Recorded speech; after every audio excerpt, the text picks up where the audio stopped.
अभी सर आपने warehouse की बात की और मैं देख रहा हूँ कि बैठने के लिए भी जगह नहीं है जी। आपके दोनों फ्लोर भरे पड़े हैं जी। ऊपर वाला भी भरा पड़ा है जी। और नीचे वाला भी भरा पड़ा है, जी। क्लीन है बिल्कुल, फर्श आपके पक्के हैं। शुक्रिया। तो ये सर सामान कहाँ का है ये अपने पास ये और कितने टाइम से स्टोर है? देखिए क्या है कि हमारे पास दोनों है, हमारे पास इंटरनेशनल इंपोर्ट्स के भी है जी। इंटरनेशनल एक्सपोर्ट्स के भी है।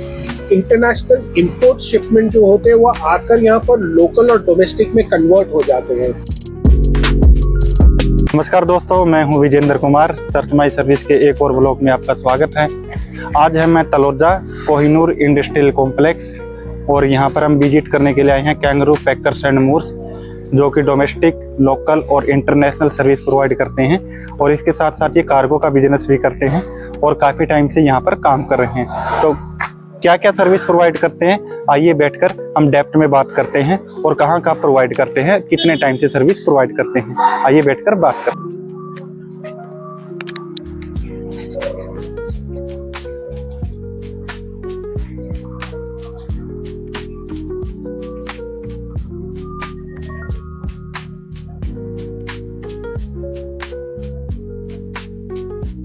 तो मोहन ववेजा जी, आपका स्वागत है सर्च माई सर्विस में और आपको हमसे जुड़ने के लिए हार्दिक शुभकामनाएं। शुक्रिया जी। तो मोहन जी, सबसे पहले आप सर्विस के बारे में बताइए, कंपनी के बारे में इंट्रोडक्शन दीजिए। ऐसा है कि कैंगरू कंपनी जो है local packing and moving company है पिछले 10 वर्षों से। जी।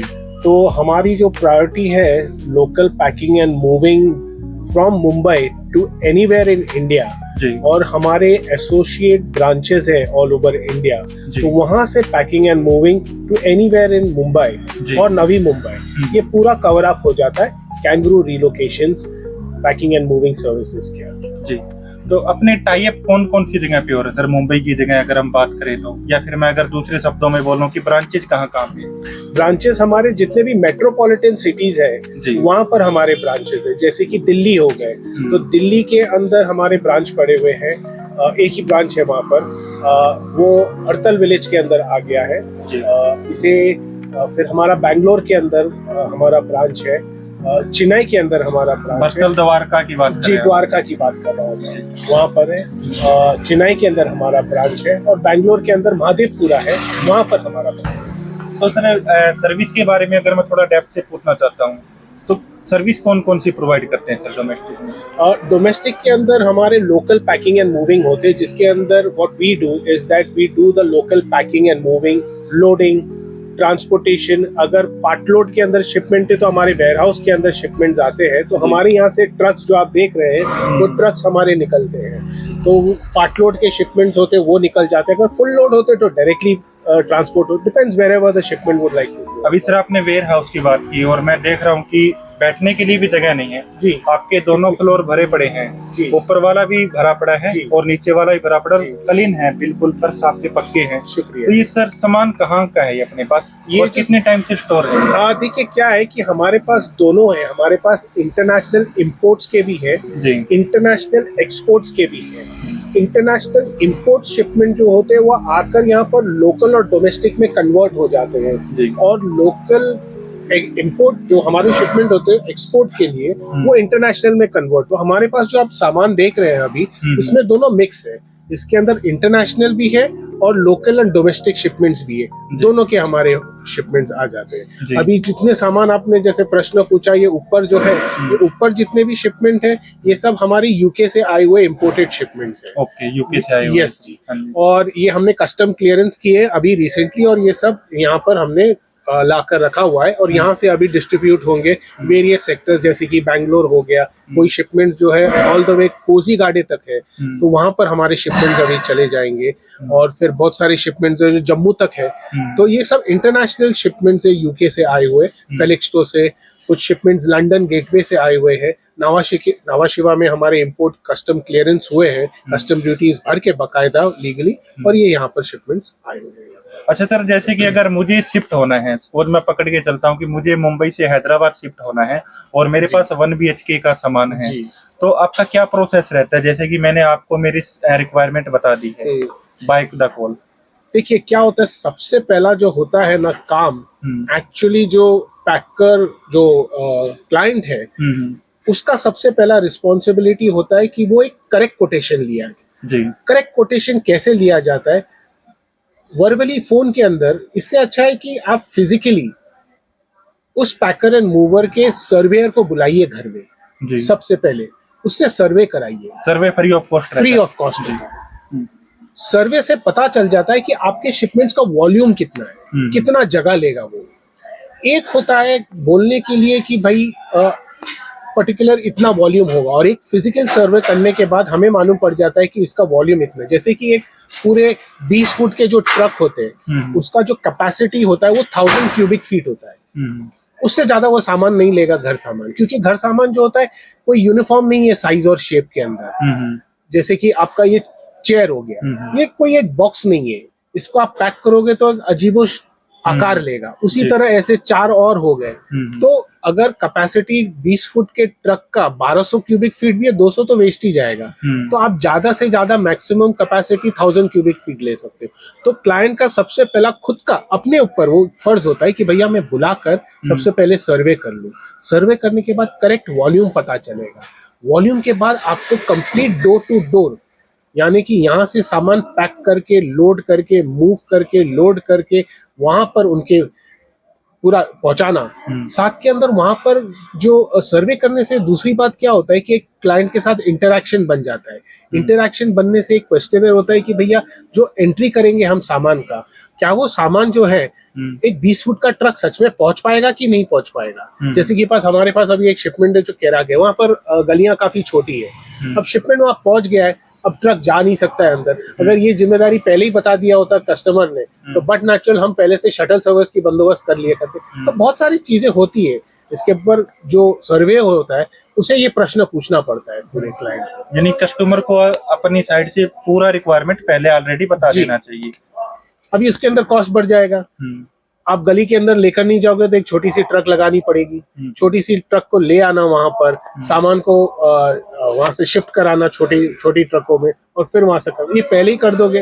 अब ये लॉस या तो मूवर को होगा या तो वो क्लाइंट के ऊपर सरप्राइज हो जाएगा कि अरे आपने पहले क्यों नहीं बताया। तो ये चीजों का ध्यान रखना पड़ता है हर जगह। जी। अच्छा, दूसरा मैं एक पूछ रहा हूँ सर कि अगर हैदराबाद में जाना तो मेरा सामान कितने दिन में पहुंच सकता है? अगर डायरेक्ट ट्रक रहेगा ना तो ये नहीं बोलकर असल में देखना जाए तो विद इन 24 आवर्स वहां पर पहुंच जाता है, पर locally that is point two point. अगर बाई चांस उसे और भी आगे जाना है थोड़ा सामान तो फिर और 12 घंटा, तो आप विद इन 24 टू 48 आवर्स आप पकड़ के चलिए, मुंबई टू हैदराबाद पहुंच जाता है। और अगर शेयरिंग में जाए तो मेरा सामान शेयरिंग में जाए तो depends upon the packer and the mover कि उसके पास कितना लोड है या वो किसी के साथ शेयर कर रहा है। जैसे कि हमारे यहाँ से ट्रक जो होती है हैदराबाद के लिए हर 3 या 4 दिन में निकल जाती है। अब ये 3 और 4 दिन के अंदर ऐसा हो जाता है कि भी सामान कभी कदार पूरा हो ना हो। जैसे कि ये खड़ा है, ये अभी आधा ऑलरेडी हो चुका है इसका, अभी बाकी है, आज शाम तक आ जाएगा, नहीं आएगा तो कल तक रुका लेंगे। तो 2 या 3 दिन इसे लग जाता है पूरा भरने के लिए, and then we can dispatch maximum 5 to 7 days. Maximum 5 to 7 days. जी। चलो अभी बाइक ट्रांसपोर्ट की बात करते हैं सर। तो बाइक ट्रांसपोर्टेशन में क्या कुछ चार्जेस रहते हैं सर? सबसे पहले तो बाइक ट्रांसपोर्टेशन हैदराबाद का ही पकड़ के चलते हैं, कितना उसका क्या क्या चार्जेस होते हैं? हाँ जी। चार्जेस जो होते हैं मेरे, आप देखने को जाओगे तो depends on vendor to vendor कि एक हैदराबाद के लिए ऑलरेडी गाड़ी हो तो अलग बात है। बाइक का ज्यादा ये नहीं होता है, आप डायरेक्टली लोड करके इसे एक नॉर्मल उसमें लेकर जाओ तो जो नॉर्मल चार्जेस होते हैं 10 से 12 हज़ार रुपए की, that can be charge to the client. उसी के अंदर पूरा कॉस्ट निकल, क्योंकि जो स्पेस लेता है बाइक वो ज्यादा से ज्यादा 2 क्यूबिक मीटर का स्पेस लेता है, 2 CBM का, because everything is volume based not weight based. जितने भी घर सामान होते हैं ये वॉल्यूम के हिसाब से चलते हैं, वेट के हिसाब से नहीं।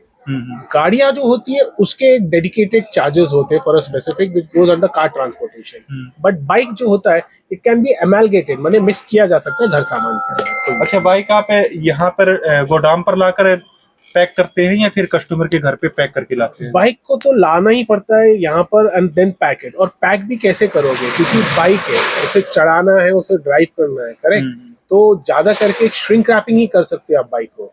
You cannot do an extremely packing. अगर वो इंटरनेशनल मूव होता, बाइक को इंटरनेशनली भेजना होता, तब आप बोर्डिंग क्रेटिंग कर सकते हो। लेकिन यहाँ पर अगर बाई चांस कस्टमर के डिमांड के ऊपर है, क्या वो चाहता है क्या बोर्डिंग क्रेटिंग करे बाइक के, it depends upon the cost.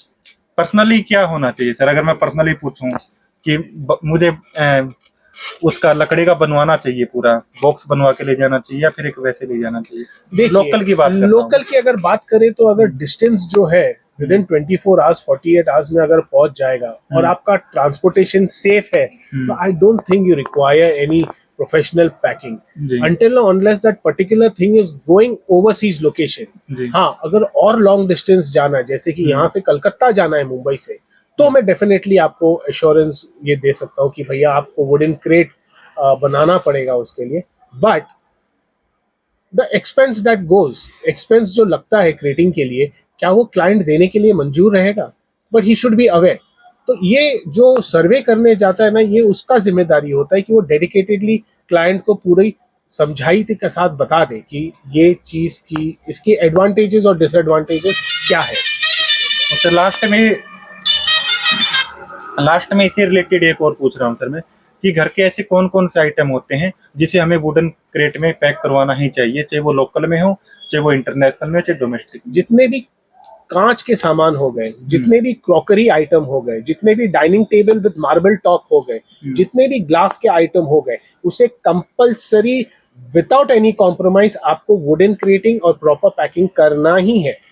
अगर कस्टमर का बजट ज्यादा नहीं है, अगर कोई मिडिल क्लास फैमिली का है सर, तो वो कैसे करे फिर? देखिए, ये जो पैकिंग है वुडन क्रेटिंग का, ये देखेगा नहीं कि आप मिडिल क्लास के हो, टॉप क्लास के हो या पुअर क्लास के हो। ठीक है, ये क्लास नहीं देखेगा, ये मैंडेटरी रिक्वायरमेंट है, ये आपको देना ही है कस्टमर को, ये बोलना ही है और बताना ही है और करना ही है। अगर आप अगर क्रॉकरी आइटम्स और आपके ग्लास के आइटम्स, आपके डाइनिंग टेबल विद जो ग्लास के आइटम्स है, बिना क्रेटिंग करके लेकर जा रहे हो, तो टूटना ही है सामान को, बट नेचुरल। अगर आप बोलोगे नहीं करना, तो इट इज नॉट।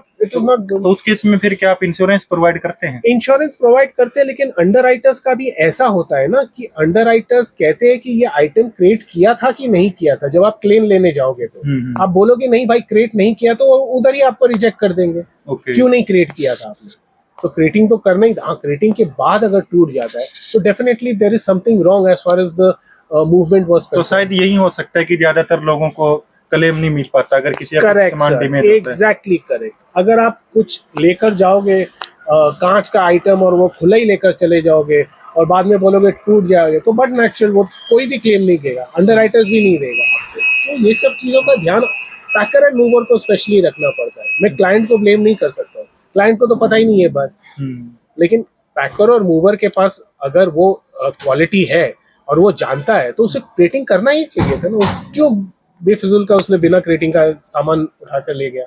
तो that's on the part of the packer and the mover, not the client. Client should be aware, उसे पता होना चाहिए, ज्ञान होना चाहिए, और ही शुड इंसिस्ट कि आप इसको क्रिएट कराइए, नहीं तो फिर कैसे? चलिए सर, आपने बहुत इंपॉर्टेंट जानकारी दी। तो ये थे मोहम्मद जी, कंगारू पैकर्स एंड मूव्स के डायरेक्टर। इन्होंने काफी अच्छी बातें बताई हैं। मोस्ट ऑफ क्रोकरी के आइटम को, हमें आइटम को पैक करा के ले जाना क्यों जरूरी है।